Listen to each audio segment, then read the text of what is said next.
Bismillahirrahmanirrahim. Assalamualaikum warahmatullahi wabarakatuh. Perkenalkan, saya Arkan Alfarezi dengan NIM 2340100888 dari Prodi PGMI kelas C. Izinkan saya untuk mengajarkan adik-adik semua tentang akhlak. Ya.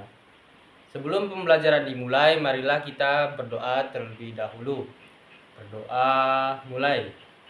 A'udzubillahi minasyaitonirrajim. Bismillahirrahmanirrahim. Raditu billahi rabba wa bil islami dina wa bil muhammadin nabiyya wa rasulah. Rabbi zidni ilma warzuqni fahma. Amin. Oke, selanjutnya izinkan saya untuk mengajari adik-adik semua tentang akhlak terpuji.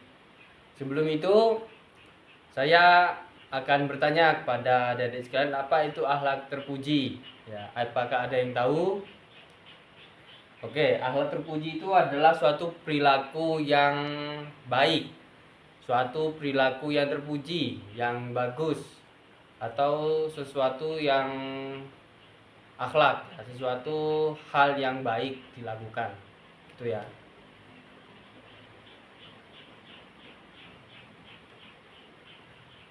Dan di materi tersebut ada dua materi, yaitu hormat dan patuh. Yang kedua adalah kerjasama dan tolong menolong. Oke, kita masuk dalam materi pertama, yaitu hormat dan patuh.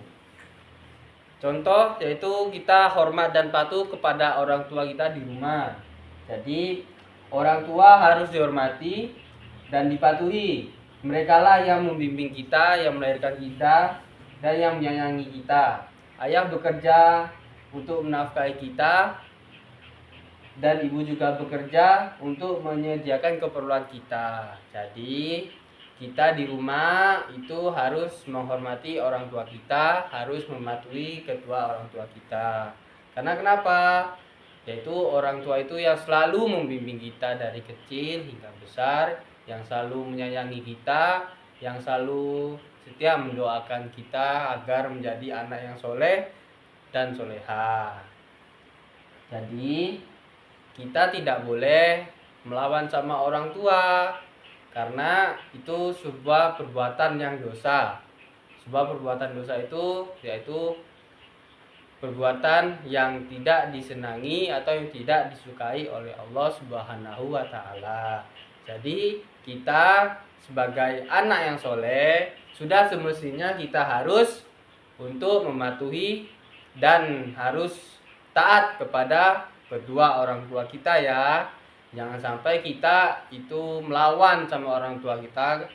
Jangan sampai ya, karena jika kita melawan sama orang tua kita, terkhususnya kepada ibu kita, kita melanggar perintah ibu kita, kita melawan perintahnya, itu sangat berakibatkan fatal, yaitu sangat tidak boleh, karena melukai hati ibu kita. Jadi anak-anak, jangan sampai kita melukai hati orang tua kita ya. Jika kita tidak menghormati orang tua kita, kita disebut anak yang durhaka, yaitu anak yang sangat membangkang kepada kedua orang tua. Karena anak durhaka itu nanti dimasukkan ke dalam neraka. Neraka itu adalah api yang besar, yang dimana itu adalah orang-orang yang berdosa. Dan jika kita durhaka kepada orang tua kita, maka kita dimasukkan ke dalam neraka. Itu ya anak-anak. Oke, contoh sikap hormat kepada orang tua itu bukan kita hormat kayak gini ya adik-adik. Hormat kepada orang tua kita itu kita santun berbicara ya. Kita berbicara yang sopan santun, yang dengan nada yang lemah lembut, yang dimana dengan berbicara yang baik kita tidak melukai hati orang tua kita. sopan dalam berperilaku sopan kepada orang tua ya. Jika kita lewat depan orang tua, usahakan kita harus menunduk, tidak boleh jalan seperti badan tegap ya, badan yang kekar. Sebisa mungkin kita harus berperilaku yang baik kepada orang tua di rumah, menolong orang tua ya. Jika diperintahkan orang tua suruh apa ya, kita ikutin, kita turuti ya.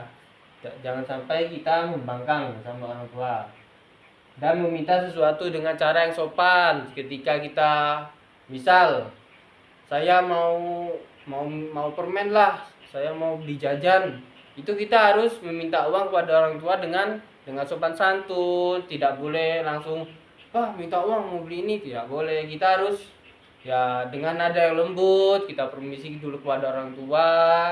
Kalau bisa kita salam kedua orang tua dulu, baru kita sampaikan apa yang kita mau. Misal, ibu, saya mau jajan permen, apakah boleh? Ya, setelah kita dikasih uang, kita harus berterima kasih juga. Jangan lupa, jangan sampai kita sudah dikasih uang untuk jajan malah nggak terima kasih. Dan lain lagi, kita semisal orang tua kita tidak ingin mengasihkan jajan kepada kita, ya kita ya nggak boleh melawan. Kita tidak boleh melawan kepada orang tua kita karena halnya kita tidak dapat dikasih uang untuk jajan. Ya kita sabar, ya udah, mungkin besok baru kita bisa mungkin dikasih gitu ya. Jangan sampai kita ya berperilaku yang buruk terhadap kedua orang tua kita. Oke. Yang kedua, hormat dan patuh kepada guru. Oke. Hormat dan patuh kepada guru itu juga termasuk akhlak yang terpuji, karena guru yang di sekolah itu adalah pengganti sementara atau pengganti orang tua kalian juga. Karena guru di sekolah itu memberikan pelajaran, memberikan ilmu, dan banyak hal yang banyak guru berikan kepada kalian. Jadi di sekolah itu orang tua itu bukan hanya orang tua di rumah ya anak-anak. Orang tua kita juga ada di sekolah ya, guru yang selalu memberi kita ilmu, guru yang selalu memberi kita arahan yang baik untuk kita semua. Jadi kita sudah semestinya juga hormat dan patuh terhadap guru, sama halnya kita hormat dan patuh kepada kedua orang tua kita. Jadi semisal contoh perilaku hormat dan patuh kepada guru itu ya, kita usahakan datang sekolah tepat waktu, menaati peraturan yang sudah guru kasih. Terus kalau ada PR dari guru ya kita kerjakan. Itu salah satu termasuk kita hormat dan patuh terhadap guru ya. Guru itu juga orang tua kita. Jangan sampai ada beranggapan bahwa orang tua kita itu hanya di rumah saja. Tidak, orang tua kita juga ada di sekolah, yaitu guru yang selalu membimbing kita, yang selalu memberi kita ilmu, pelajaran untuk bekal kita di masa depan nanti ya. Jadi kita di sekolah juga harus hormat dan patuh terhadap guru, sama semestinya kita hormat dan patuh pada orang tua kita di rumah. Itu ya anak-anak. Hormat dan patuh kepada anggota keluarga ya. Di anggota keluarga itu kita ada ibu, ada ayah, ada nenek, ada kakak maupun juga adik. Jadi kita di dalam keluarga juga harus berperilaku yang baik. Tidak boleh kita semena-mena sama adik, mentang-mentang adik kita di bawah kita, tapi kita semena-mena atau seenaknya saja kita berperilaku kepada adik. Tidak boleh begitu. Adik kita sayangi, kakak-kakak kita ya juga kita hormati, juga kita sopan santun pada mereka, kepada orang tua apalagi, itu paling wajib ya. Terus ada materi kedua yang saya sampaikan, yaitu kerjasama dan tolong menolong. Kerjasama artinya bekerja sama, kamu bekerja bersama temanmu ya. Bekerja sama itu kita bergotong royong lah ibaratnya. Jadi kita bekerja sama seperti gotong royong bersih-bersih kelas, bekerja sama dalam buat hiasan kelas dan lain-lain. Itu salah satu sifat dari kerjasama ya, sikap kerjasama. Menolong artinya menolong, membantu orang lain ya, meringankan beban orang lain, dan tolong menolong dalam hal kebaikan ya. Tidak boleh tolong menolong dalam hal kejahatan ya.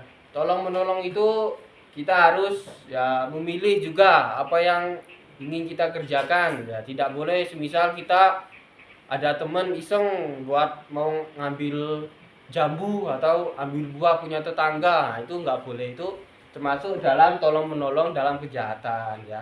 Tolong menolong dalam kebaikan itu juga termasuk akhlak yang terpuji ya. Akhlak yang terpuji, akhlak yang disukai oleh Allah Subhanahu wa taala. Jadi kita maupun di rumah maupun di sekolah sudah semestinya juga kita ikut kerjasama atau ikut tolong menolong dalam hal kebaikan.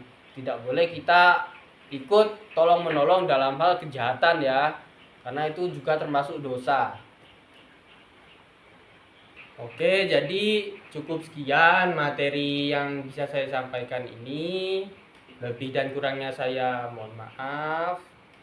Akhirul kalam. Assalamualaikum warahmatullahi wabarakatuh.